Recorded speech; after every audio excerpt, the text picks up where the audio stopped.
The sharp crack of a revolver shot echoed through the dry air of Independence, Missouri. As Beatrice Zimmerman pressed her back against the cold cellar wall, her heart racing faster than a thoroughbred at the county fair. It was June 1867, and her life had transformed from one of promise to imprisonment in the span of a single refusal. "You'll stay down here until you learn some proper respect," Jeremiah Tate had snarled when he'd locked her in the damp cellar beneath his general store 3 days ago. His proposal of marriage had come with conditions that no self-respecting woman could accept, and Beatrice's rejection had unleashed a fury she hadn't anticipated from the town's most respected businessman. The cellar air hung heavy with the scent of earth and rotting potatoes. Beatrice's once pristine blue dress was now stained with dirt, her auburn hair falling in tangled waves around her pale face. At 22, she'd come to Independence with dreams of opening a millinery shop, not becoming a prisoner for asserting her own will. Another gunshot sounded closer this time. Beatrice strained to hear what was happening above. The floorboards creaked with hurried footsteps, shouting voices. Then silence. The heavy wooden door at the top of the cellar stairs had been her nemesis for days. She'd tried everything to break it down, bloodying her hands against the unyielding oak. Now, that same door suddenly shuddered under the impact of a powerful blow. Then another. Splinters flew as the third strike sent the lock mechanism clattering down the stairs. Sunlight poured through the opening, momentarily blinding Beatrice. A silhouette appeared at the top of the stairs, broad-shouldered and tall, backlit by the afternoon sun. "Miss, you down there?" The voice was deep, with a slight drawl that placed him from somewhere in Texas or Oklahoma territory. Beatrice pressed herself further into the shadows, uncertain if this stranger represented salvation or a new danger. "Who are you?" she called out, her voice raspy from thirst. The figure descended 3 steps, enough for Beatrice to make out a rugged face beneath the brim of a well-worn Stetson. His eyes, a striking shade of blue against sun-bronzed skin, fixed on her with concern. He couldn't have been more than 28, with a day's worth of stubble shadowing his jawline. "Name's Owen Nash," he said, removing his hat, "and I believe you might be in need of some assistance." The cellar had been her prison, but as Beatrice gazed up at the stranger with the kind eyes and determined set to his jaw, she sensed it might also become the unlikely beginning of her freedom. "They'll kill you if you help me," she warned, even as she took a tentative step toward the stairs. Owen Nash's mouth quirked into a half-smile. "They can certainly try, miss. They can certainly try." He extended a calloused hand toward her. "What do you say we get you out of this hole?" Beatrice hesitated only a moment before placing her hand in his. His grip was strong and warm, a stark contrast to the damp chill that had seeped into her bones over the past days. "I'm Beatrice Zimmerman," she said as he helped her up the stairs, "and I believe I owe you my gratitude, Mr. Nash." "Save your thanks until we're safely out of town," Owen replied, his expression growing serious as he led her into the back room of the general store. "Tate's gone to fetch the sheriff, claiming I assaulted him without cause." The store was empty, its shelves lined with goods that now seemed like luxuries to Beatrice: canned peaches, bolts of fabric, packets of coffee. Owen moved efficiently, gathering supplies into a canvas sack. "Can you ride?" he asked, not looking up from his task. "Yes, but I don't have. There's a mare tied up behind the livery," Owen interrupted. "Belongs to a friend who won't mind if we borrow her. We'll need to move fast." Beatrice's head was spinning. Freedom had come so suddenly that she hardly knew how to react. "My things, my savings, there at the boarding house." Owen paused, measuring the risk against her need. "We'll make a quick stop. 5 minutes, no more. Anything longer puts us both in danger." The next hour passed in a blur. Beatrice gathered her meager possessions and the $37 she'd saved from her work as a seamstress. Owen helped her mount the chestnut mare, then swung up onto his own horse, a magnificent black stallion that pawed the ground impatiently. They rode out of Independence as the sun began its descent toward the horizon, taking the western trail that would lead them deeper into the frontier. Behind them, the town's church bell rang out an alarm, a sound that grew fainter with each beat of their horses' hooves against the packed earth. "Where are we going?" Beatrice called over the wind that whipped at her hair. Owen looked back, his expression unreadable in the fading light. "Ever been to Colorado Territory?" She shook her head. "Then I reckon that's as good a destination as any," he replied. "Got a brother with a ranch outside Denver. We can lie low there until things settle." As they rode into the gathering dusk, Beatrice felt an unexpected lightness in her chest. The terror of the cellar was behind her, replaced by the uncertainty of the open trail ahead. Yet somehow, with the steady presence of Owen Nash riding beside her, that uncertainty felt more like possibility than peril. The prairie stretched before them, a sea of grass painted gold by the setting sun, promising both danger and freedom in equal measure. And for the first time in days, Beatrice Zimmerman allowed herself to hope. They rode hard until well past midnight, stopping only when the horses needed rest. Owen led them to a small creek lined with cottonwood trees, their silver leaves rustling in the night breeze. The spot provided decent cover, and the sound of running water would mask any noise they made. "We should be safe enough to rest for a few hours," Owen said as he helped Beatrice dismount. Her legs nearly buckled beneath her, unaccustomed to such prolonged riding. Owen caught her elbow to steady her, his touch gentle despite the strength in his hands. "Easy now. Sit down before you fall down." In the moonlight, Beatrice could better study her rescuer.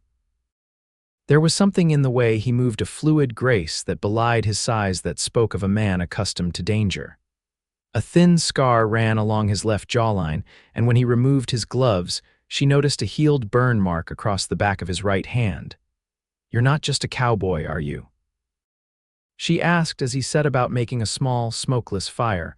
Owen's hands stilled for a moment. "What makes you say that? The way you handled the situation back in town, how quickly you assessed what we'd need. The gun you're carrying isn't a standard Colt." She nodded toward the holster at his hip.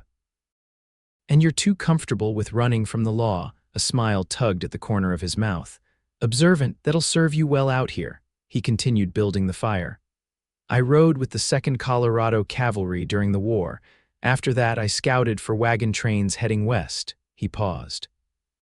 "These days, I take odd jobs, some more respectable than others." "And what brought you to Independence?" Owen struck a match, the sudden flare illuminating the angles of his face.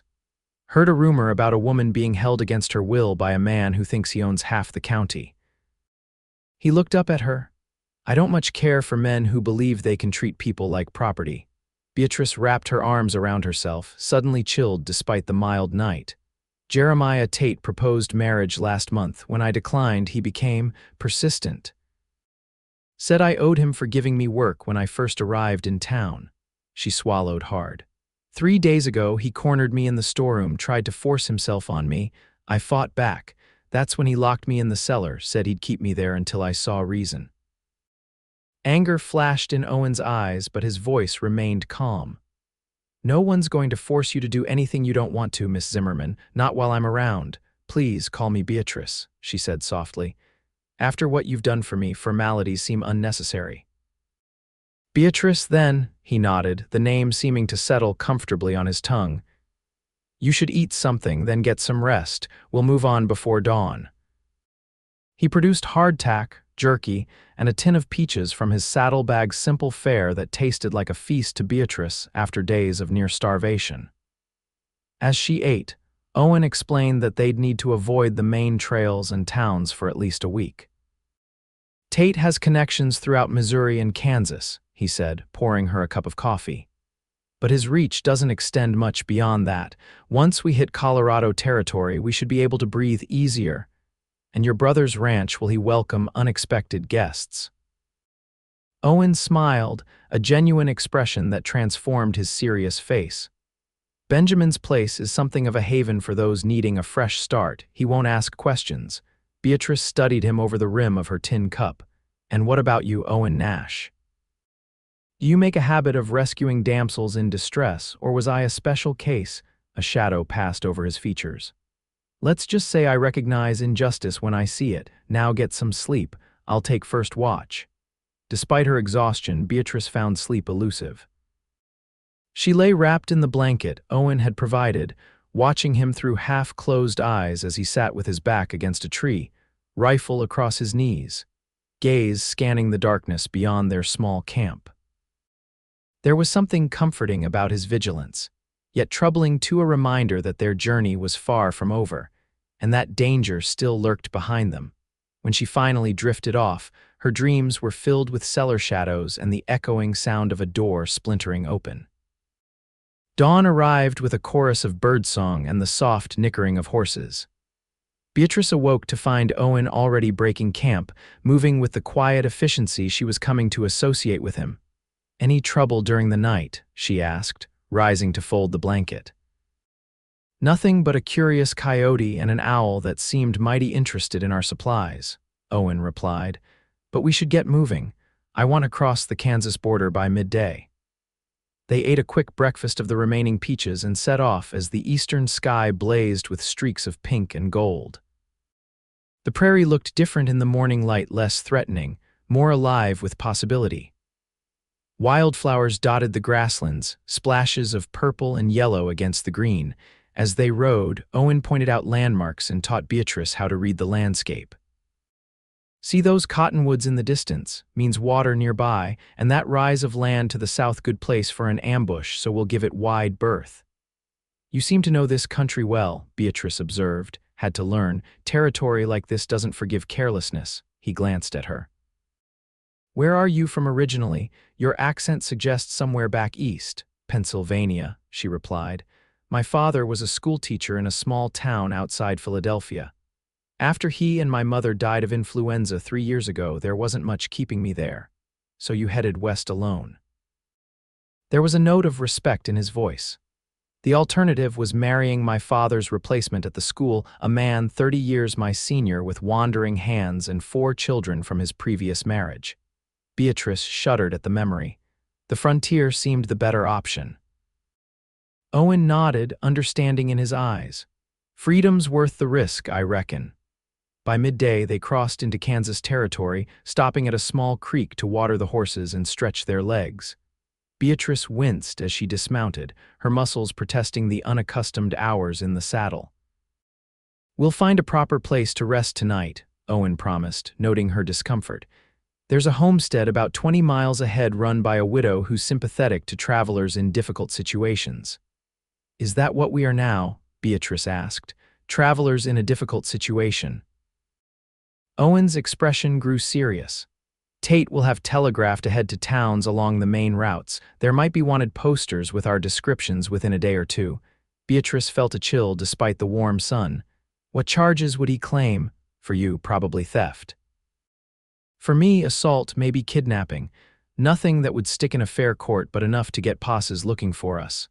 He adjusted his hat. "Don't worry, I've avoided lawmen before."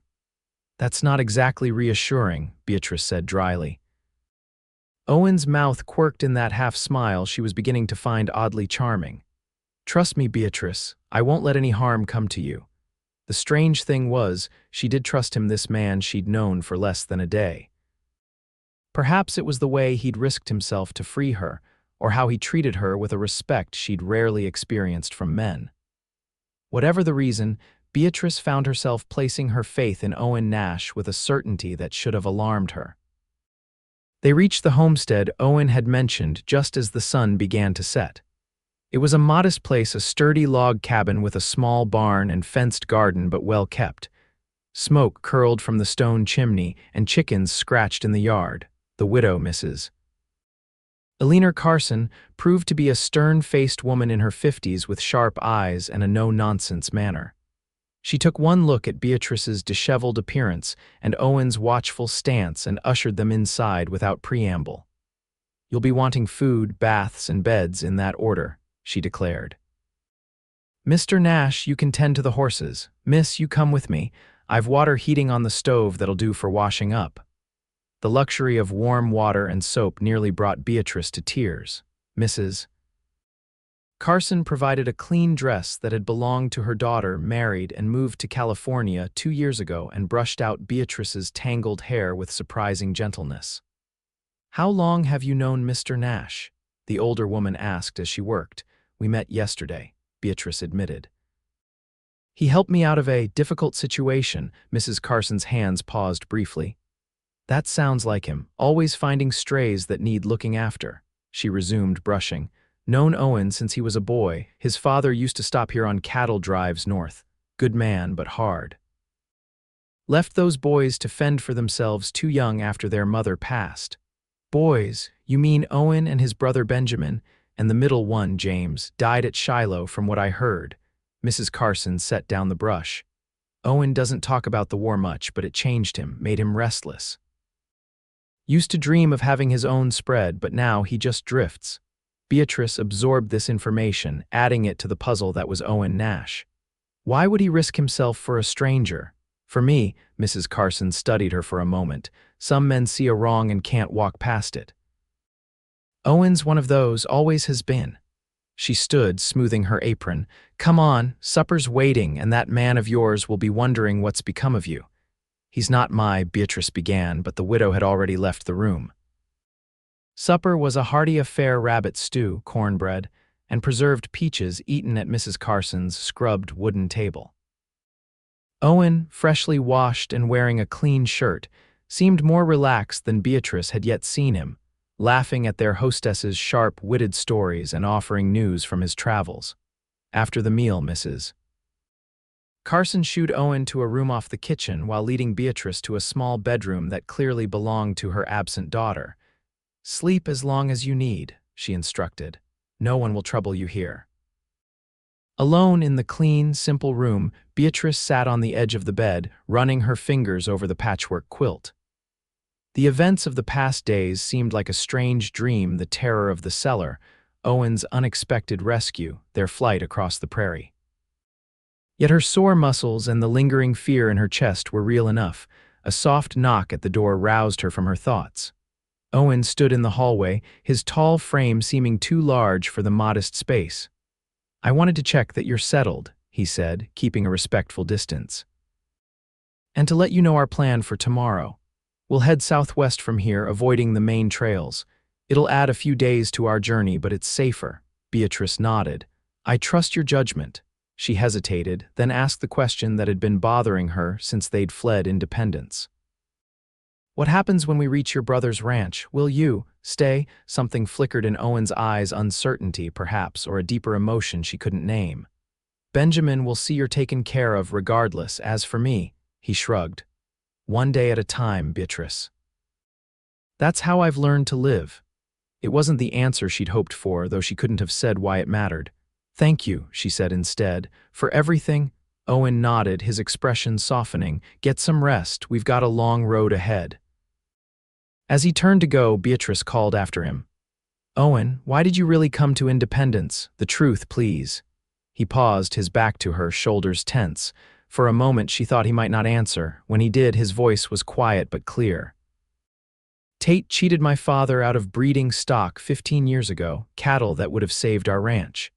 Pa died 6 months later, broken by the loss, when I heard rumors of a woman imprisoned in Tate's store. He looked back at her, his blue eyes intense. Let's just say I had more than one reason to want to cause that man trouble. Before she could respond, he continued down the hall, leaving Beatrice to ponder the complex motivations of the man who'd become her unlikely protector. They left Mrs.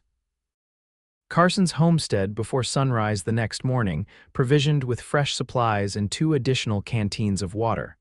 The widow pressed a small parcel into Beatrice's hands as they said their goodbyes. Medicine, she explained.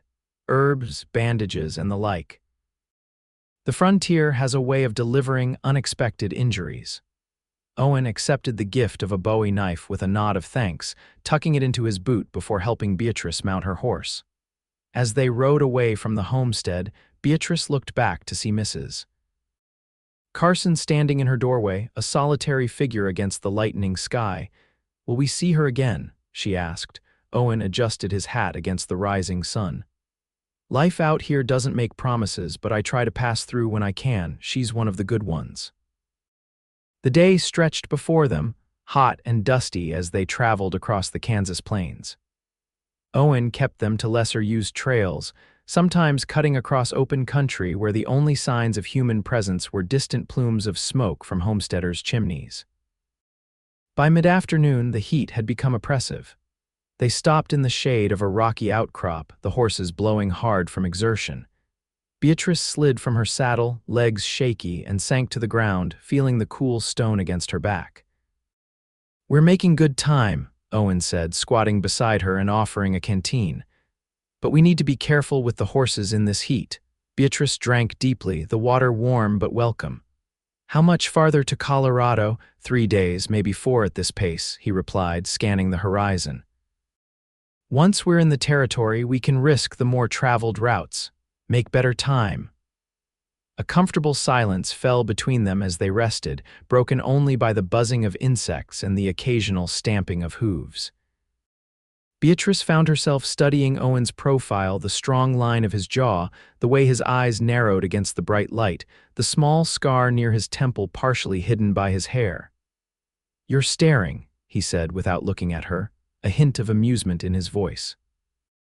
Beatrice felt heat rise to her cheeks that had nothing to do with the weather. "I was just wondering about your life before all this." "Not much to tell," he said, but she sensed the deflection in his words. "Mrs. Carson mentioned you once wanted your own ranch," she persisted.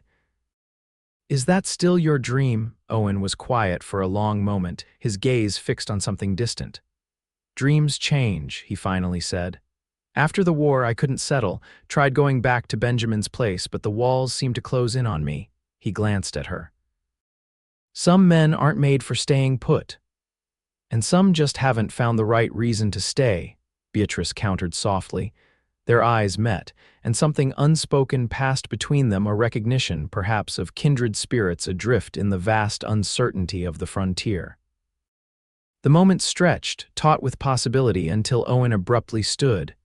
"We should move on," he said, his voice rougher than before. "There's a place called Cottonwood Spring about 10 miles ahead. Good water, decent cover. We can make camp there for the night." As they rode, the landscape began to change, the flat prairie giving way to more varied terrain, rolling hills, deeper creek beds, stands of cottonwood and willow.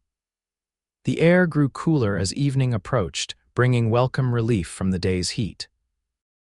Cottonwood Spring proved to be a small oasis, a natural spring bubbling up amid a grove of trees, creating a pool of clear water before meandering away as a modest creek.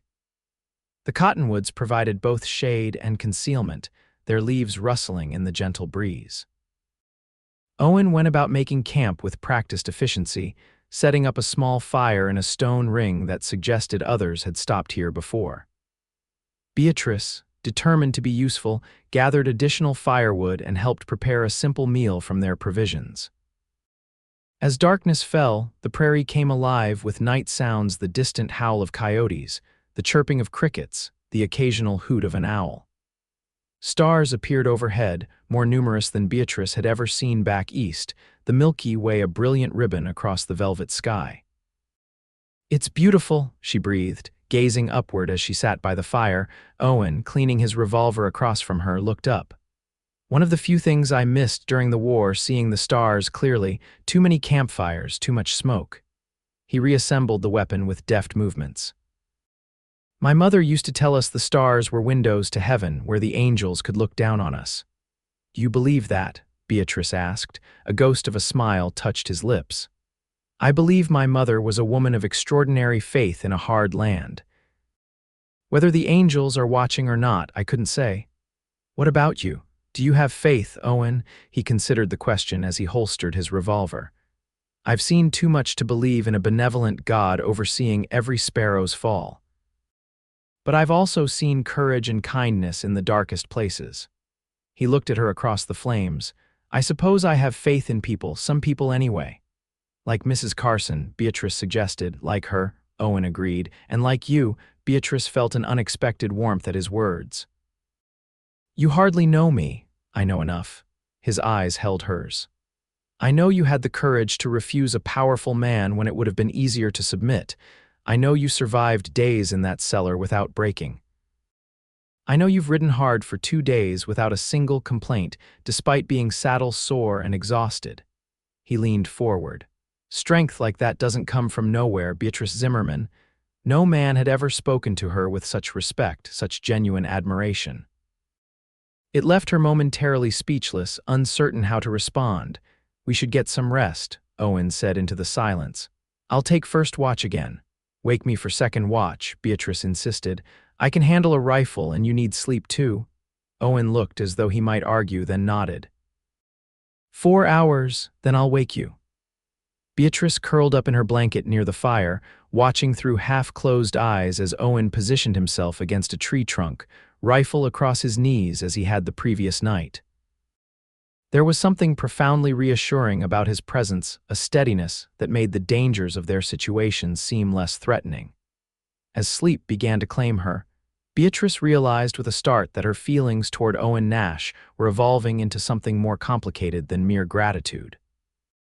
The thought should have alarmed her, yet instead it settled in her chest like a warm ember, glowing with promise as she drifted into dreams. The sound of voices woke her, male voices, unfamiliar and too close. Beatrice's eyes snapped open to see dawn breaking through the trees. Owen was on his feet, rifle held casually but ready, speaking to 3 men on horseback at the edge of their camp. "Just passing through," one of the men was saying. He wore a battered cavalry hat and had a week's worth of beard. "Headed to Hayes City for supplies." "Road to Hayes is 15 miles north," Owen replied, his tone neutral but his stance alert. "You boys are a fair piece off course, saw your campfire smoke," another man said, younger with a scar distorting his upper lip. "Thought you might be friends of ours." Beatrice sat up slowly, drawing the blanket around her shoulders. The movement caught the attention of the third rider, a heavy-set man with small, shrewd eyes. "Well now, you didn't mention you had company, friend," he said, his gaze fixed on Beatrice in a way that made her skin crawl. "Pretty company at that." Owen shifted slightly, putting himself more directly between the riders and Beatrice. "My wife and I would appreciate some privacy to finish our breakfast," he said, the lie flowing smoothly. "Long day of riding ahead." The first man, clearly the leader, studied them for a moment, then nodded. "Course, didn't mean to intrude on a married couple." He touched the brim of his hat. "Madam," Beatrice managed a tight nod, not trusting herself to speak. "Plenty of water in the spring for your horses," Owen said, a clear dismissal in his tone. The 3 men exchanged glances, then the leader nodded again. "Much obliged." They guided their horses toward the spring, moving out of earshot. Owen turned to Beatrice, his voice low and urgent. "Pack up." "Now, we're leaving." She didn't question him, recognizing the tension in his shoulders. Within minutes, they had doused the fire and loaded their supplies onto the horses. The 3 strangers were still watering their mounts as Owen helped Beatrice into her saddle. "Problem." The leader called, noticing their preparations. "Like I said, long day ahead," Owen replied, swinging onto his own horse. They rode out of the camp at an unhurried pace, but once they were beyond sight of the spring, Owen urged them into a gallop, cutting south through a stand of trees rather than continuing on the faint trail they'd been following. Who were they? Beatrice asked when they finally slowed to spare the horses. "Trouble," Owen said grimly. "I recognized the one with the scar rode with Quantrill's raiders during the war. They're bandits now, preying on travelers and homesteads." A chill ran through Beatrice. "Will they follow us?" "Depends on whether they're already wanted in these parts and how interested they are in what we might be carrying." He glanced back. "Or who we might be." They rode hard for the next hour, keeping to rough country where their tracks would be difficult to follow. The sun climbed higher, beating down mercilessly, but Owen maintained their pace, stopping only briefly to water the horses at a muddy creek. Around midday, they crested a rise and Owen drew his horse to a halt, studying the landscape ahead. Beatrice pulled up beside him, following his gaze. "What is it?" she asked, seeing nothing unusual in the rolling prairie before them. "Dust," he said, pointing to a smudge on the horizon. "Riders coming fast from the east." Beatrice felt her heart rate quicken. "The men from the spring, can't tell yet, but we need cover." Owen scanned the surroundings, his expression tense. "There." He nodded toward a line of trees marking a creek bed about a mile to the southwest. "If we can reach those trees before they spot us, we might avoid a confrontation." They set off at a gallop, the horses sensing their rider's urgency. Beatrice leaned low over her mare's neck, the animal's muscles bunching and stretching beneath her. Owen rode beside her, occasionally glancing back at the approaching dust cloud. They were halfway to the trees when a shout carried across the prairie. Owen cursed under his breath. "They've seen us," he said, reaching for his rifle. "Keep riding, don't stop for anything." The creek bed was tantalizingly close when the first shot rang out, whistling harmlessly over their heads. Beatrice flinched but kept her mare moving, following Owen's lead as he angled toward a denser part of the tree line. They plunged into the cover of cottonwoods and willows, the creek before them shallow but wide. Owen led them along its edge for several hundred yards before finding a crossing point. The horses splashed through the knee-deep water and up the opposite bank, where the vegetation grew thicker. "Dismount," Owen ordered, sliding from his saddle and pulling his horse into a small clearing hidden from view. Beatrice followed suit, her legs trembling with exertion and fear. Owen tied both horses securely, then positioned himself at the edge of the clearing, rifle ready. "Stay behind me," he instructed. "If shooting starts, get down and stay down." Minutes stretched into an eternity as they waited, listening. Beatrice could hear the riders on the opposite side of the creek, their horses moving through the trees, voices calling to each other. "They split up," one shouted. "Jenkins, check upstream, Miller down that way." Owen tensed, his finger near the trigger of his rifle. Beatrice held her breath, pressing close behind him, feeling the solid warmth of his back against her shoulder. Hoofbeats approached their hiding place. A horse and rider passed within 20 feet of them, the man scanning the undergrowth but not seeing their concealed position. He moved on, continuing downstream. "They're not sure we came this way," Owen whispered, "but they're not giving up easily." Another 10 minutes passed in silence. The voices grew more distant, the searchers moving farther along the creek in both directions. "We need to move," Owen decided. "They'll circle back eventually. Our best chance is to head southwest, staying in the trees as long as possible." They led the horses quietly through the dense vegetation, moving parallel to the creek but staying well back from its banks. The going was slow, branches catching at their clothing, roots threatening to trip them with every step. After what seemed like hours but was likely only 40 minutes, the trees thinned and they reached the edge of the creek's shelter. Beyond lay open prairie again, with no cover for miles. "We'll have to make a run for it," Owen said, studying the terrain. "Those hills in the distance, if we can reach them, there are caves and rock formations that will give us better protection." "And if they see us?" Beatrice asked, her mouth dry with fear. Owen's expression was grim. "Then I'll deal with them."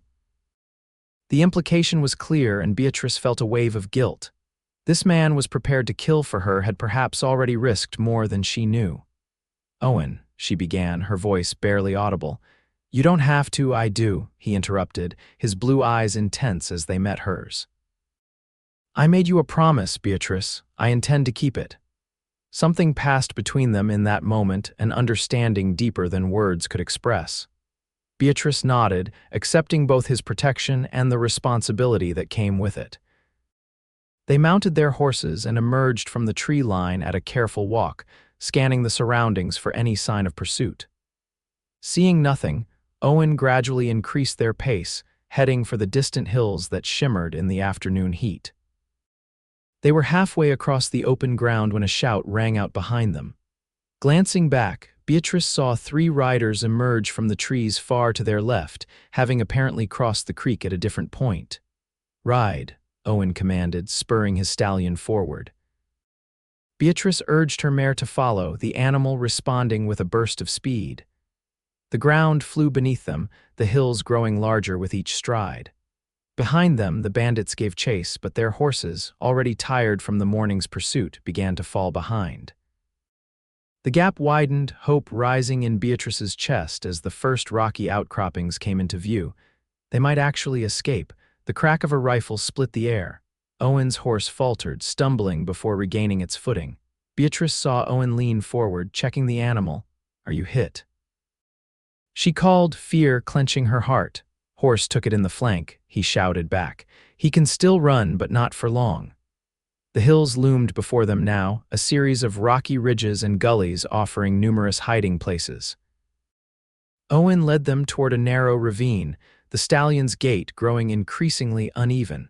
They entered the ravine, winding between towering rock walls that blocked the harsh sunlight. After several hundred yards, the passage opened into a small box canyon, a dead end. Owen dismounted quickly, wincing as he examined his horse's wound. Not fatal, but he won't be carrying me any further today. He looked up at Beatrice. They'll be here soon. You need to keep going. What? No, Beatrice slid from her saddle. I'm not leaving you. There's a pass at the far end of this canyon, Owen insisted, pointing. Narrow, but your mare can make it. Follow it west until you reach a river, then head north. My brother's ranch is 3 days' ride from there. Owen Nash, if you think I'm going to abandon you after everything you've done, the sound of hoofbeats at the mouth of the ravine cut her off. Owen cursed softly, checking his rifle and revolver. Behind those rocks, he directed, indicating a formation near the canyon wall. It's our best position. They moved quickly, leading both horses to a spot where they wouldn't be immediately visible. Owen positioned himself at the edge of the rock formation, rifle braced, while Beatrice crouched behind him, her heart pounding in her ears. Minutes ticked by. The hoofbeats grew louder, then stopped. Voices echoed off the canyon walls, too distorted to make out words. They're being cautious, Owen murmured. Smart, they know we're armed. How many bullets do you have? Beatrice whispered. Enough. His jaw was set, eyes focused on the canyon entrance. But I'd rather not find out exactly how many it takes. The standoff continued as the sun began its westward descent, shadows lengthening across the canyon floor. Occasional shouts from the bandits suggested they were discussing their options, unwilling to ride blindly into a potential ambush. As dusk approached, Owen shifted position, grimacing slightly. Beatrice noticed a dark stain spreading on his left sleeve.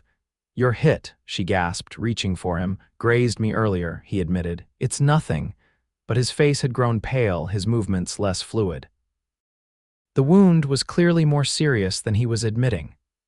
Let me see, Beatrice insisted, tugging at his sleeve. Reluctantly, Owen allowed her to examine the injury, a deep furrow across his upper arm where a bullet had torn through flesh. The bleeding had slowed but not stopped, and the edges looked angry and inflamed. This needs cleaning and bandaging, she said, reaching for Mrs. Carson's parcel of medical supplies. Later, Owen replied, his attention still fixed on the canyon entrance. They're moving. Beatrice heard it then, horses approaching slowly, cautiously. Shadows appeared at the ravine entrance, elongated in the fading light. 3 of them, Owen confirmed, raising his rifle. Stay down. The first rider entered the canyon, rifle held ready. The second followed, spreading out to create a wider target. The third remained at the entrance, blocking their escape route. That's far enough, Owen called out, his voice echoing off the rock walls. The riders halted, the leader squinting toward their position. We don't want trouble, friend. Just hand over the woman and whatever valuables you're carrying and we'll call it square. Not going to happen, Owen replied steadily. Turn around and ride out while you still can, the leader laughed, an ugly sound in the gathering dusk. You're outnumbered and cornered, don't be a fool. Being outnumbered only matters if the odds are even, Owen said. I've got the high ground and plenty of ammunition. How many of you are willing to die today? A tense silence followed his words. Beatrice held her breath, watching the bandits exchange glances. We know who you are, Nash, the leader finally called. Words out from Independence. There's a reward for both of you. Owen's expression didn't change, but Beatrice felt him tense beside her. Then you know my reputation, he replied. Last chance to walk away. For a moment, it seemed the bandits might back down. The younger one with the scarred lip shifted uneasily in his saddle, clearly reconsidering their options. Then the heavy-set man at the rear made a sudden move, raising his rifle toward their position. Owen fired in the same instant, the shot echoing deafeningly off the canyon walls.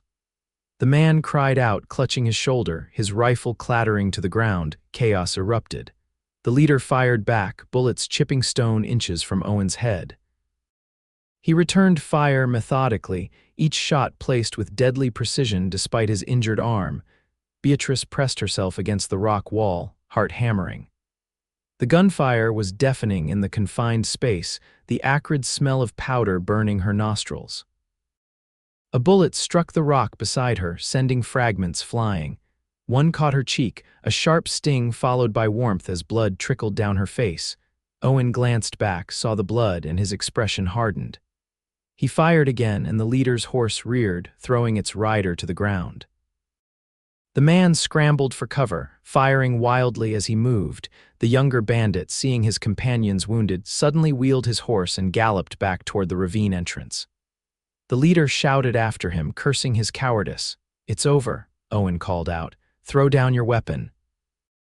The only response was another shot, this one going wide. Owen sighted carefully and fired.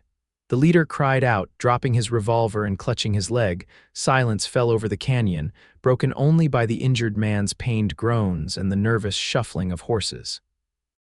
"Get on your horse and go," Owen ordered, keeping his rifle trained on the wounded bandit. "Take your friend with you. If I see either of you again, I won't aim for the shoulder next time." The man glared up at them with naked hatred, but self-preservation won out. He limped to his horse, hauling himself painfully into the saddle. His injured companion managed to do the same, and they retreated slowly down the ravine, frequently glancing back as if expecting a bullet in the spine. Owen kept his rifle raised until they disappeared from view. Only then did he lower the weapon, his shoulders slumping with exhaustion. "We need to move," he said, his voice rough. "They might bring back others." Beatrice touched his arm gently. "You need medical attention first." This time, Owen didn't argue. He allowed her to help him sit against the rock wall while she opened Mrs. Carson's medical parcel. Inside were clean bandages, a small bottle of whiskey, needle and thread, and various dried herbs with a note explaining their uses.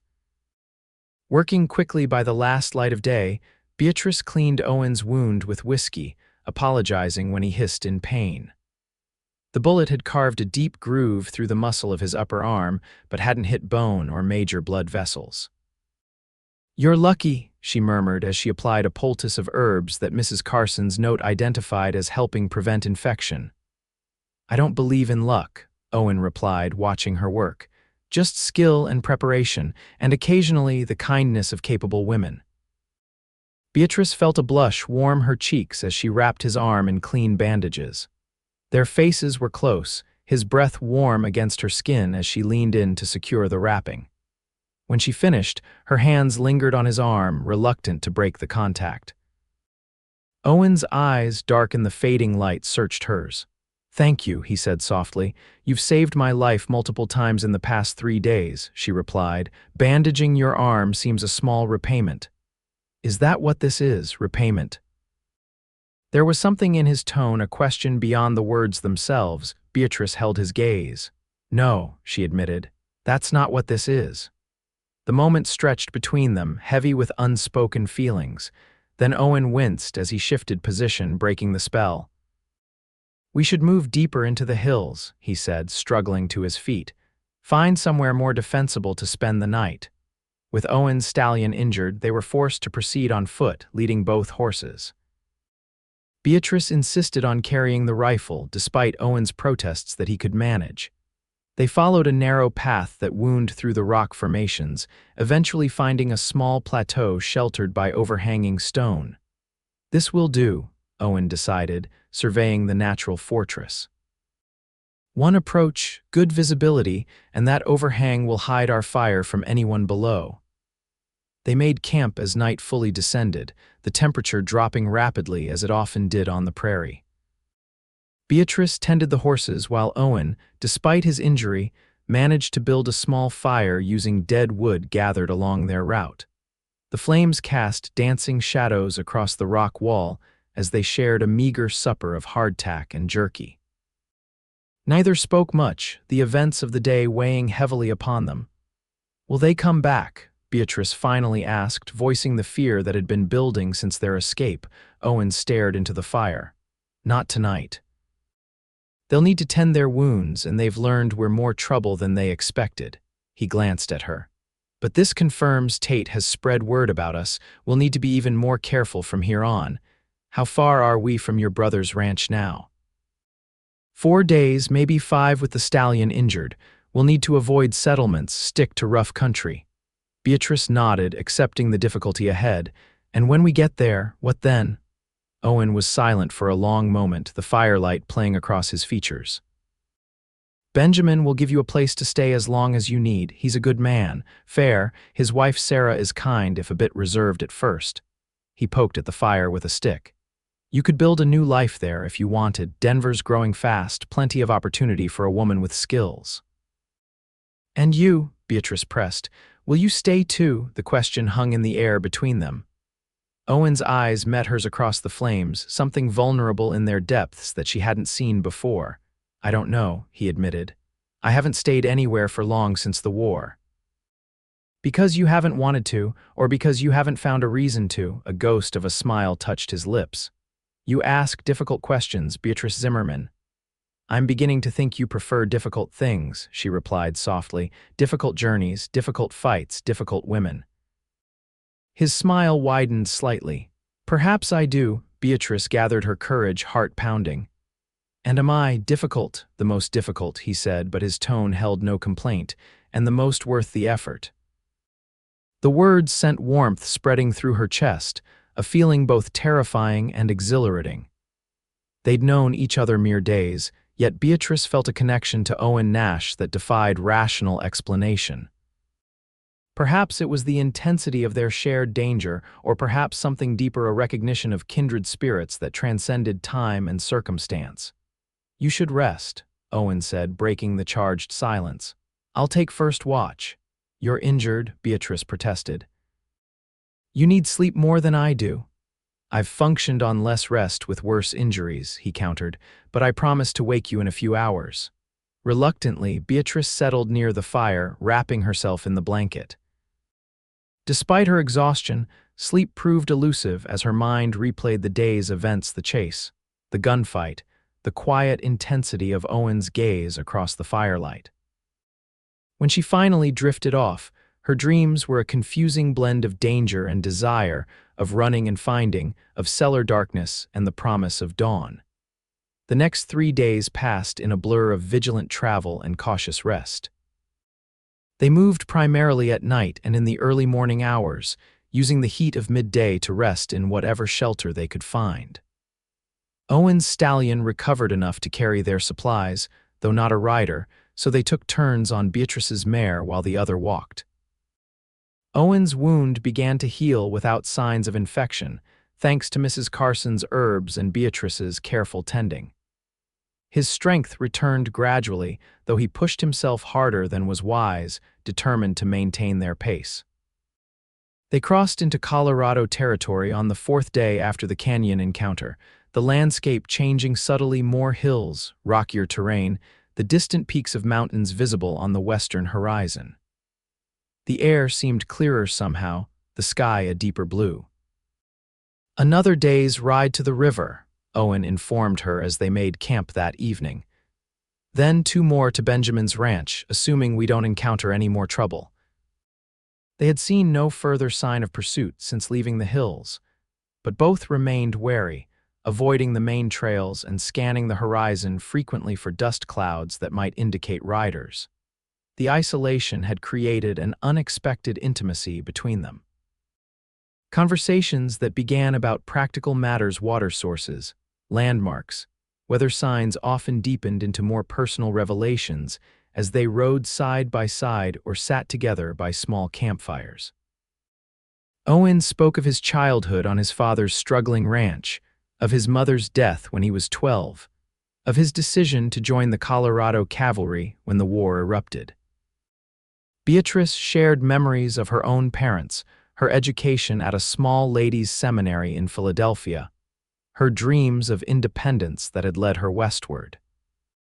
Each confidence exchanged seemed to strengthen the bond between them, a fragile thread of understanding and attraction that neither acknowledged directly, but both felt growing stronger with each passing day. On the 6th day after their escape from Independence, They reached the river. Owen had mentioned a broad, swift-flowing waterway that marked the eastern boundary of settled ranching territory. They followed it northward through a series of gentle valleys, the land growing progressively greener and more hospitable. "Tomorrow," Owen said that night as they made camp within sight of the river, "we should reach Benjamin's place by mid-afternoon." Beatrice nodded, surprised to find herself feeling not only relief but also a curious reluctance. Their journey, for all its dangers, had created a private world inhabited only by the two of them. Tomorrow, that world would expand to include others, changing the dynamic that had developed between them. "Owen," she began, unsure how to express the tumult of emotions in her chest, "I want to thank you, not just for rescuing me from that cellar, but for everything since. You've risked your life repeatedly for a woman you barely knew." He looked up from tending the fire, his expression serious. "You don't need to thank me, Beatrice." "I do," she insisted. "And I need to ask, what happens now, between us, I mean?" Owen was silent for a long moment, his eyes reflecting the firelight. "What do you want to happen?" The directness of his question caught her off guard. Beatrice had expected evasion, perhaps, or platitudes about friendship and gratitude, not this quiet demand for honesty. "I want." She hesitated, gathering her courage. "I want to know you better, not just as my rescuer or protector, but as a man. I want to understand what makes you restless and what might make you stay. I want to see if what I'm feeling, what I think we're both feeling, is real or just a product of our circumstances." Owen moved around the fire to sit beside her, close enough that their shoulders touched. "And if it is real," he asked softly, "what then?" "Then we find out what comes next," she replied, her voice steady despite her racing heart. Together, he took her hand, his calloused fingers entwining with hers. "Together," he repeated, the word a promise in the quiet night. They sat in silence for a time, the simple contact of their joined hands saying more than words could express. When Owen finally spoke again, his voice was thoughtful.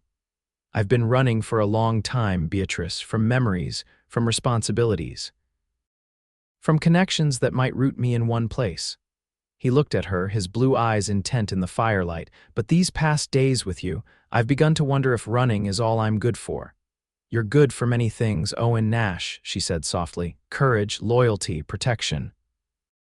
She squeezed his hand. "And perhaps someday love." The word hung between them, both challenge and invitation. Owen's expression softened, the habitual wariness in his eyes giving way to something warmer, more vulnerable. Slowly, giving her every chance to pull away, he leaned toward her. His free hand came up to gently touch her cheek, fingers tracing the faint line where the rock fragment had cut her during the canyon fight. "You're the most unexpected thing that's ever happened to me," he murmured, "and the most welcome." When his lips met hers, the contact was gentle at first, almost hesitant a question rather than a demand. Beatrice answered by leaning into the kiss, her hand rising to rest against his chest, feeling the steady beat of his heart beneath her palm. The kiss deepened, months of loneliness and days of unspoken desire crystallizing into this moment of connection. When they finally parted, both were breathless, gazes locked in mutual wonder. "I should check the horses," Owen said after a moment, though he made no move to release her hand. Beatrice smiled, recognizing his retreat for what it was, not rejection, but a man unaccustomed to vulnerability gathering his composure. "The horses can wait a few more minutes," she replied, leaning her head against his shoulder. They sat together as the fire burned low, the night sounds of the river valley creating a peaceful backdrop to their newfound closeness. Neither spoke much, content for now with the simple acknowledgement of feelings too new and precious to be examined too closely. When they finally separated to prepare for sleep, something had shifted between them, a barrier crossed, a possibility acknowledged. As Beatrice settled into her blanket, she watched Owen take up his customary position for first watch, his silhouette against the starlit sky now familiar and dear in ways she couldn't have imagined when he first appeared at the top of those cellar stairs. Tomorrow would bring new challenges, new people, new decisions. But tonight, under the vast Colorado sky, it was enough to know that whatever came next, they would face it together. The Nash Ranch came into view the following afternoon, a sprawling property nestled in a green valley with the river curving along its eastern edge. A large log house stood on a gentle rise, surrounded by smaller outbuildings, corrals, and fenced pastures where cattle grazed. Smoke rose from the stone chimney, and the distant sounds of activity hammering, the lowing of cattle, a dog barking carried on the breeze. Beatrice felt Owen tense beside her as they approached. "Been a while since you've been home," she asked gently. "Almost 2 years," he admitted. "Last Christmas." He shifted in the saddle behind her, both of them riding the mare for the final approach. "Benjamin and I, we don't always see eye to eye." Before Beatrice could ask more, a rider emerged from one of the distant corrals, spotted them, and spurred his horse in their direction. As he drew closer, the family resemblance became apparent, the same tall build as Owen, similar features, though Benjamin Nash's hair was darker and his face bore a neatly trimmed beard. He reined in his horse a few yards away, expression moving from wariness to recognition to genuine pleasure. "Owen," he called, dismounting in a fluid motion, "this is unexpected." Owen slid from the mare's back, helping Beatrice down before turning to his brother. The men clasped hands, then moved into a brief, back-slapping embrace. "Benjamin," Owen nodded as they separated. "Sorry to arrive unannounced. We've been avoiding towns and telegraph offices." Benjamin's gaze shifted to Beatrice, curious but polite. "And who might this be?" "Beatrice Zimmerman," Owen replied. "Beatrice, my brother Benjamin." She stepped forward, offering her hand. "I'm pleased to meet you, Mr. Nash. Your brother has told me much about you and your ranch." Benjamin took her hand, a hint of surprise in his eyes at her refined speech. "Welcome to our home, Miss Zimmerman." His gaze moved to the injured stallion, Owen's bandaged arm, and the trail-worn appearance of both travelers. "Though I suspect there's quite a story behind this visit." "There is," Owen confirmed. "One better told inside, if you don't mind." Benjamin nodded, immediately practical. "Of course." "You both look like you could use food, baths, and rest, in whatever order seems most pressing." He turned toward the house. "Sarah will be pleased to see you, Owen. She's always said the place feels emptier without you around." As they walked toward the house, leading their tired horses, Benjamin continued. "You've arrived at a good time. Roundup's finished, and we've just shipped the spring calves. Things are quieter than usual." The main house was larger than it had appeared from a distance, a substantial 2-story structure built of massive logs with a wide porch wrapping around 3 sides. As they approached, a woman emerged from the front door, wiping her hands on an apron. She was slender, with honey-brown hair pulled back in a practical knot, and a face that, while not conventionally beautiful, possessed a quiet dignity. "Owen," she called, surprise and pleasure mingling in her voice. "Hello, Sarah," he replied, a genuine smile warming his features. Sarah Nash came down the porch steps, embracing her brother-in-law without reservation. "It's been too long," she chided gently, then stepped back to examine him with a critical eye. "You're too thin, and what happened to your arm? It's healing," Owen assured her. "Sarah, this is Beatrice Zimmerman. Beatrice, my sister-in-law, Sarah Nash." Sarah's welcoming smile included Beatrice immediately. "Any friend of Owen's is welcome here," she said, though her eyes held natural curiosity about the nature of their relationship. "Miss Zimmerman needs a safe place to stay for a while," Benjamin explained, having assessed the situation with the quick intelligence that seemed characteristic of the Nash brothers. "Then she's found one," Sarah replied without hesitation. "Come inside, both of you. You look dead on your feet." The interior of the Nash home reflected the practical comfort of successful ranchers. The main room was large and airy, with polished wood floors partially covered by hand-woven rugs. A massive stone fireplace dominated one wall, while large windows admitted afternoon light. The furniture was sturdy and well-made, built for durability rather than show, but arranged with an eye for comfort. "Sit," Sarah instructed, gesturing to the table where place settings for 2 suggested they'd interrupted preparations for the evening meal.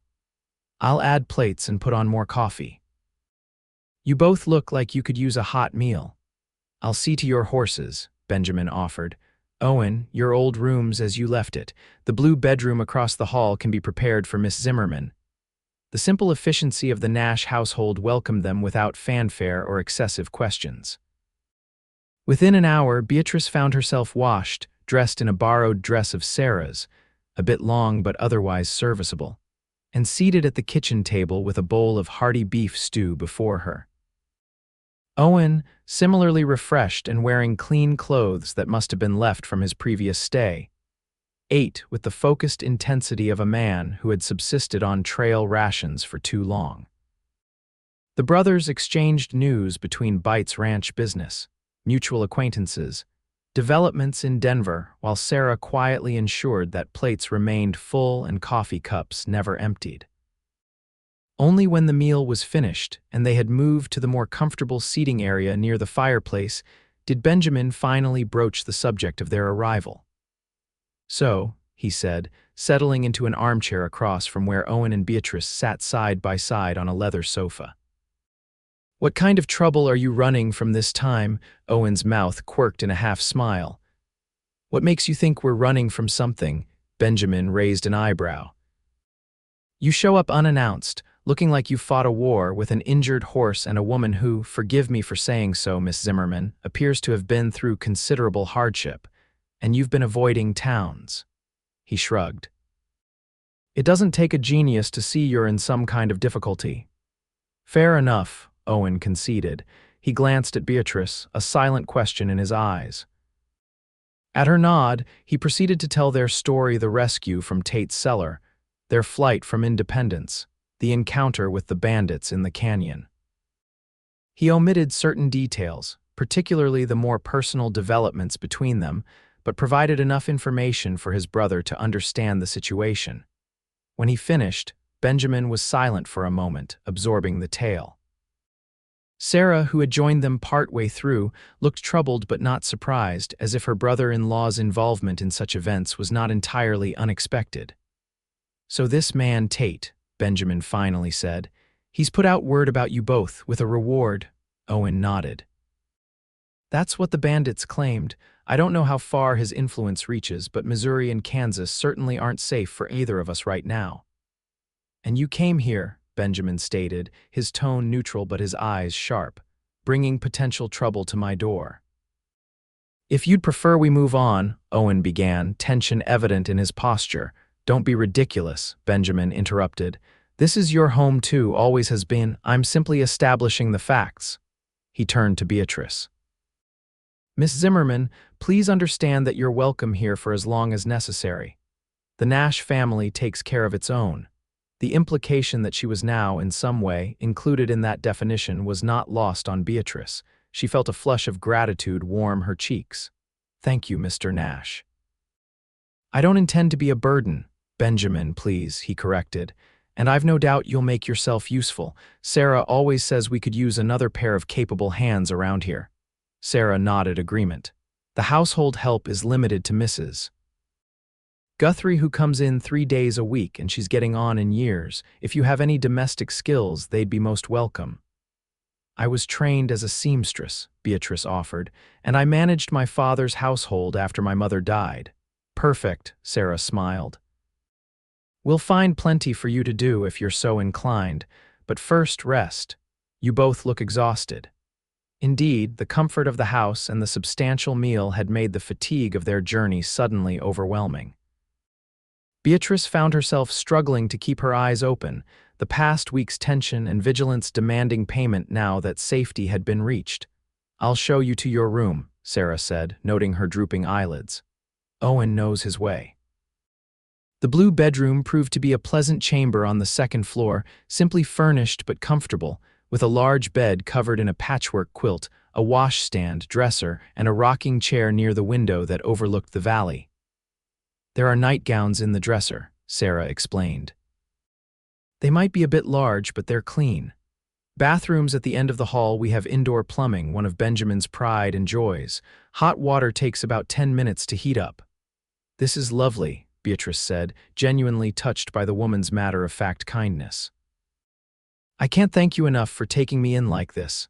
Sarah studied her for a moment, a knowing look in her eyes. Owen's never brought anyone here before, she said quietly. Not in all the years I've known him. Whatever is between you two must be significant. Beatrice felt her cheeks warm. It's complicated and very new. A smile softened Sarah's features. The best things often are, get some rest, Beatrice. We can talk more tomorrow. Left alone, Beatrice sank onto the edge of the bed, overwhelmed by the sudden transition from danger to safety, from the open prairie to this comfortable home. Part of her kept expecting to hear hoofbeats approaching, to need to run again.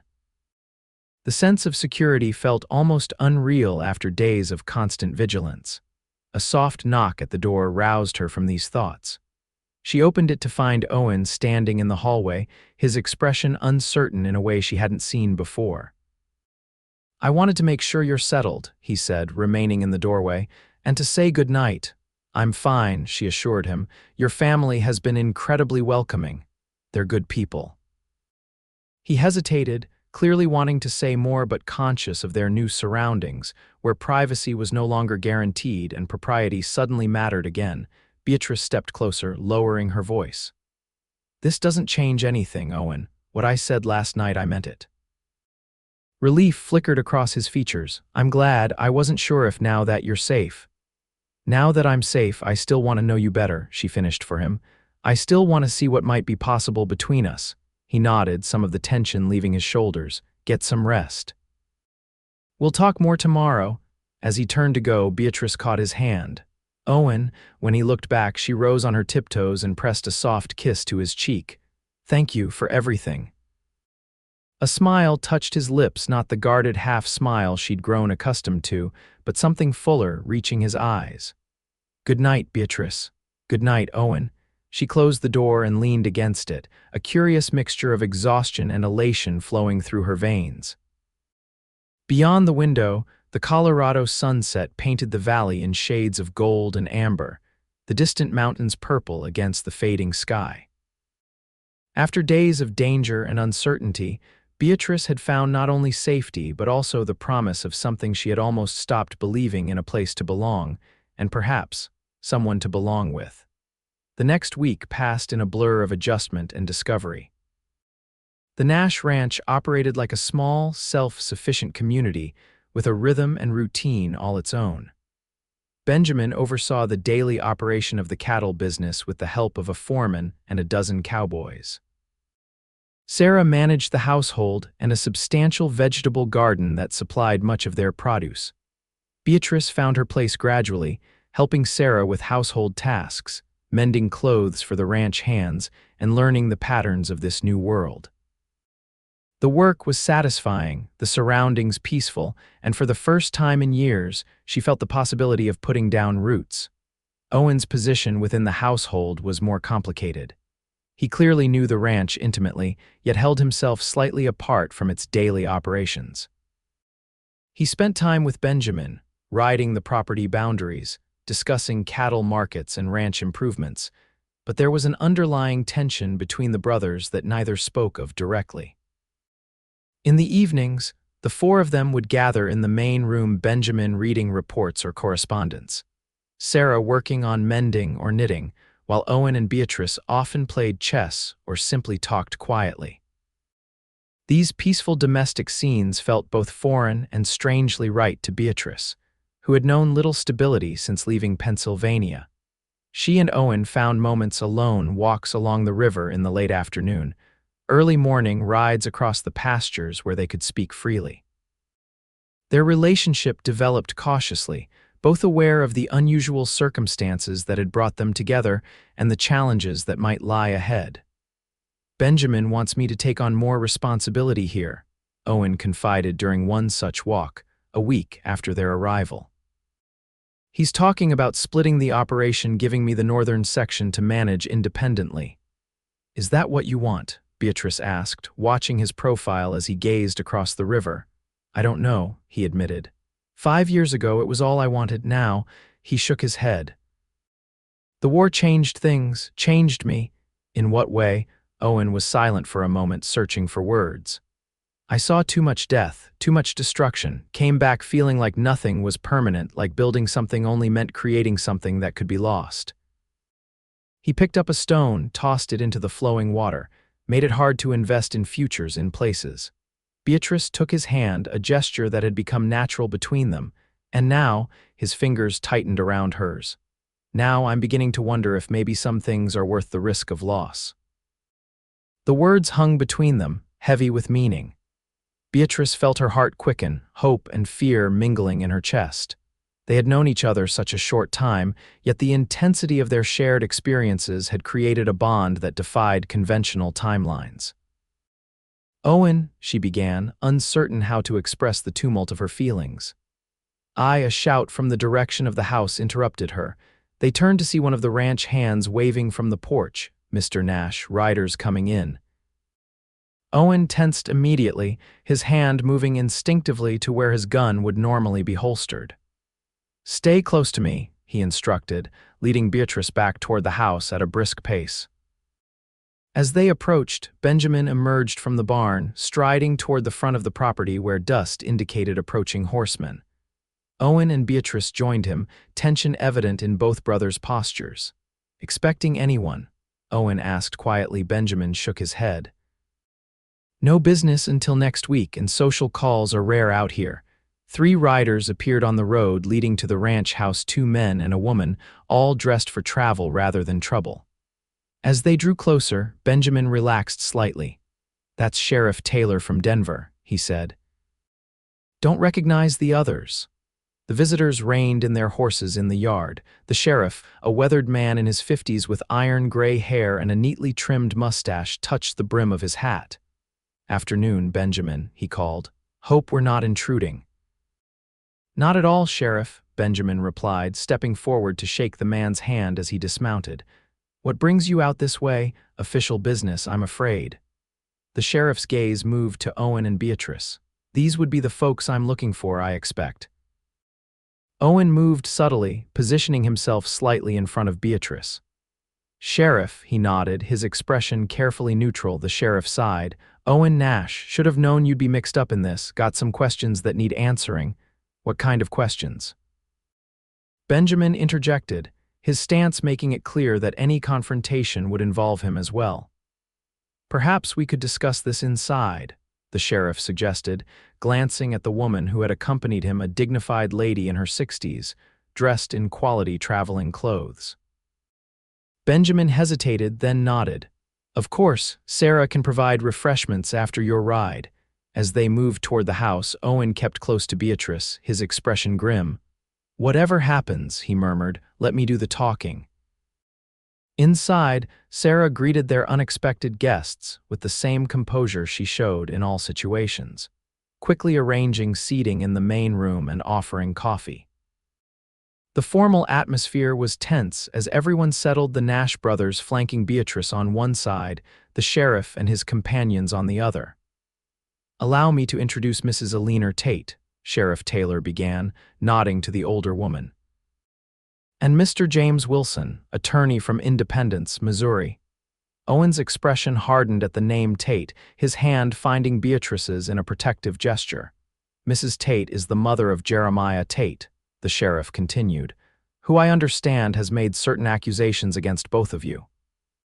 "Whatever Jeremiah Tate has claimed is a lie," Owen stated flatly. "He imprisoned Miss Zimmerman against her will and attempted to force himself on her. I merely helped her escape a dangerous situation."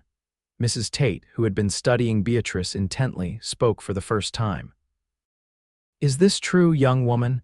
My son imprisoned you." Beatrice met the older woman's gaze directly. "Yes, madam, for 3 days in the cellar beneath his store after I refused his advances." Something shifted in Mrs. Tate's expression, surprise, perhaps, or recognition. "I see," she said, her tone revealing nothing. The attorney, Wilson, cleared his throat. "Mrs. Tate received a telegram from her son claiming that Mr. Nash had assaulted him and abducted Miss Zimmerman, who was under contract as an employee of his store." "That's absurd," Beatrice protested. "I worked as a seamstress, paid by the piece. There was no contract binding me to him or his store."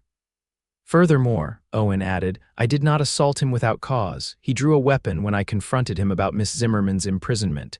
Sheriff Taylor raised a hand. "Hold on now." Let's establish some facts. He turned to Mrs. Tate. Madam, you wanted to see these folks for yourself. What's your assessment? Mrs. Tate was silent for a moment, her hands folded in her lap, her shrewd eyes moving between Owen and Beatrice. When she spoke, her voice carried the weight of long experience. My son has always been difficult, she said carefully.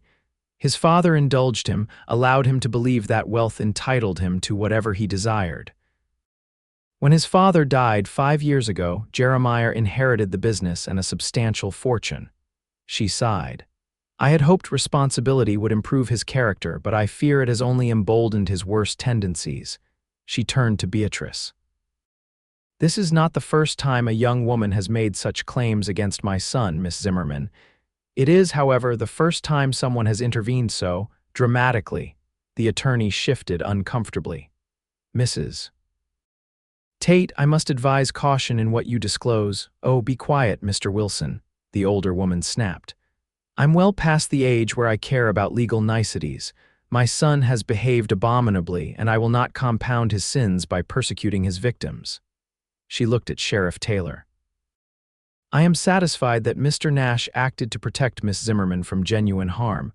I will not be pressing any charges, and I will ensure that my son withdraws any claims he has made. Relief flooded through Beatrice, so intense that she felt momentarily lightheaded. Beside her, Owen's posture relaxed slightly, though wariness remained in his eyes.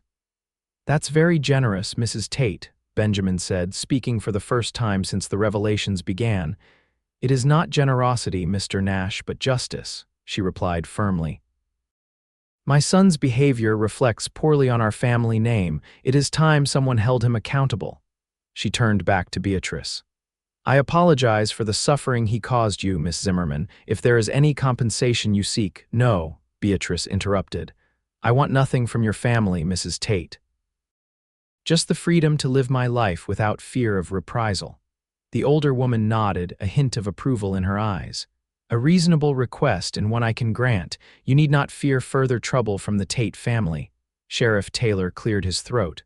Well, that seems to settle the legal aspects. I'll need statements from both of you for my report, but given Mrs. Tate's position, I don't anticipate any formal charges. The tension in the room dissipated gradually as details were handled, statements taken, and refreshments finally accepted. By the time the visitors prepared to leave an hour later, the atmosphere had transformed from confrontational to almost cordial. As they stood on the porch watching the 3 riders depart, Benjamin clapped a hand on Owen's shoulder. You always did have a talent for finding trouble, he remarked, but there was no censure in his tone.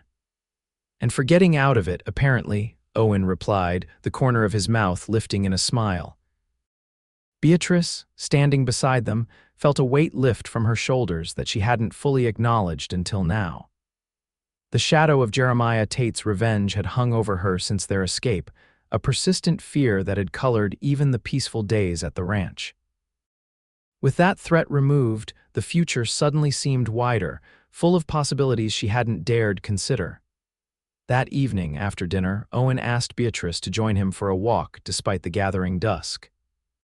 They followed a path that led to a small rise overlooking the ranch, where a single cottonwood tree stood sentinel. The setting sun painted the landscape in shades of gold and amber, the ranch buildings below nestled peacefully in the valley. I've been thinking, Owen said as they stood beneath the tree, the western sky ablaze with color.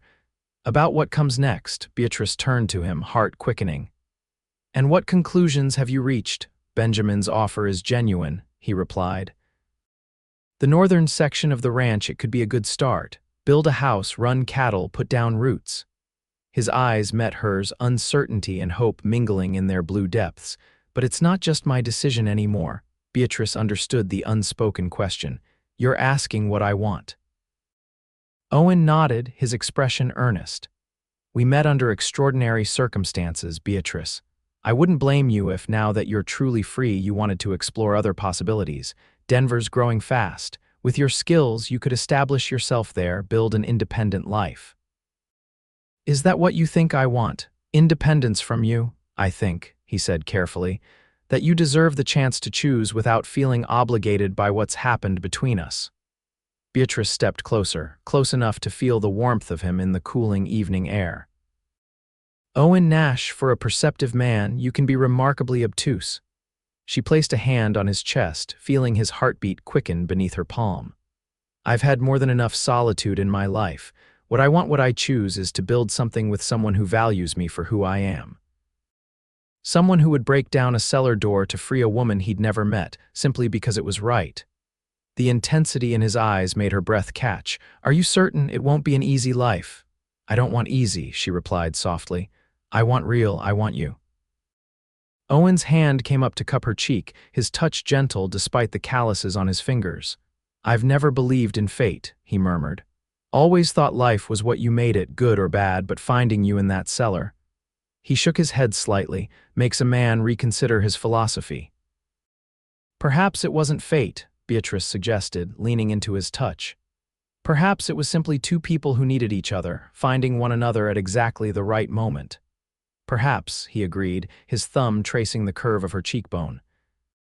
"All I know is that I don't want to let you go, Beatrice Zimmerman. Not now. Not ever." When he kissed her this time, there was no hesitation, no holding back. His arms encircled her, drawing her against the solid warmth of his chest as her hands slid up to link behind his neck. The kiss deepened, a promise and a claiming that left them both breathless when they finally parted. "Marry me," Owen said, the words more statement than question. "Help me build something here, something lasting." Joy welled up in Beatrice's chest, so intense it brought tears to her eyes. "Yes," she whispered against his lips. "Yes." They stood together beneath the cottonwood as twilight descended, the first stars appearing in the eastern sky. Below them, lights began to glow in the windows of the ranch house, beckoning them home. But for this moment, they remained apart, savoring the private joy of a future suddenly rich with promise. "We should go back," Beatrice finally said, though she made no move to leave the circle of Owen's arms. "Sarah and Benjamin will be wondering where we are." Owen smiled, pressing a kiss to her forehead. "Let them wonder. Some moments deserve to be savored." And so they remained, wrapped in each other's arms as night fully claimed the valley, the ranch lights below like earthbound stars guiding them toward home whenever they chose to return. Epilogue: 2 years later, the northern valley bloomed under summer sunshine, wildflowers dotting the green pastures where Nash cattle grazed. The house, smaller than Benjamin's but solidly built of local timber and stone, stood on a gentle slope overlooking the property, smoke rising from the chimney despite the warm day. Inside, Beatrice Nash moved around the kitchen, humming softly as she prepared a special dinner. The past 2 years had changed her. Her skin was now sun-kissed, her movements more confident, her body slightly fuller after carrying and bearing their first child. The delicate seamstress from Pennsylvania had transformed into a capable rancher's wife, though she still maintained a small business creating fashionable dresses for the growing community of women in nearby Denver. A burst of laughter from the porch drew her to the window. Owen sat in a rocking chair, their 6-month-old son Daniel cradled in one arm while he gestured animatedly with the other, clearly in the middle of a story. Benjamin and Sarah, who had ridden over for their weekly visit, listened with matching smiles, Sarah occasionally reaching out to touch her nephew's chubby hand. The scene brought a swell of contentment to Beatrice's chest. Their life wasn't easy, ranching never was, with its constant demands and unpredictable challenges, but it was rich with purpose and connection. Owen had found his place at last, the restlessness that had driven him for so long channeled into building something permanent for their family.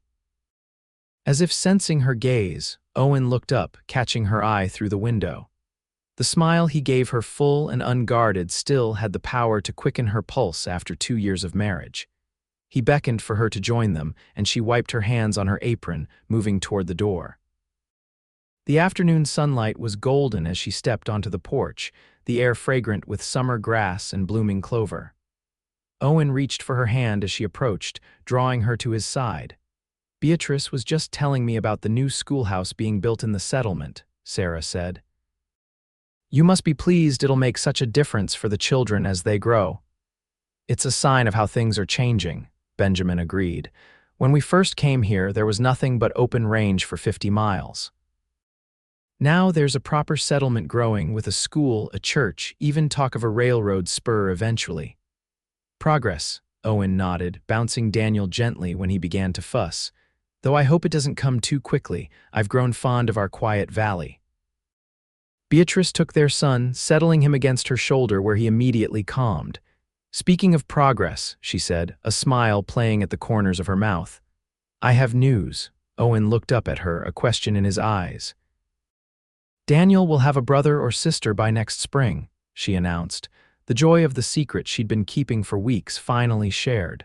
Sarah exclaimed in delight, rising to embrace her sister-in-law carefully around the baby. Benjamin offered hearty congratulations, slapping his brother on the shoulder. Owen's expression transformed from surprise to wonder to profound happiness in the space of seconds. He stood, taking Beatrice's free hand in both of his. A brother or sister for Daniel, he repeated, his voice thick with emotion. Another Nash to help run this valley someday. Another blessing, Beatrice corrected gently. Another reason to be grateful for a cellar door that wouldn't hold. Owen laughed, the sound mingling with the breeze that rustled through the cottonwoods lining their yard.